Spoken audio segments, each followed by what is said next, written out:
বানাইছে আল্লাহ তাতে দুঃখ নাই, সাধারণ না হইলে আমি বুঝতাম না রে ভাই, সাধারণ না হইলে আমি বুঝতাম না রে ভাই।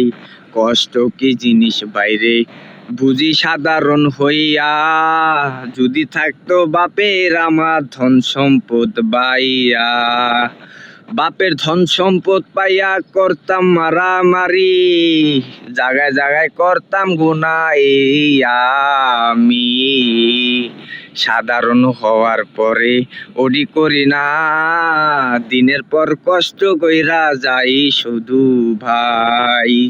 কষ্ট আমার একটাই আশা, কষ্ট কইরা ভাই যেন শুধু আমার মাডারে ভালো রাখতে পারি ভাই, এটুক আশাই আমার, আর কোনো আশা নাই। এটুক আশা পূরণ করার জন্য দর্শকের ভালোবাসা চাই।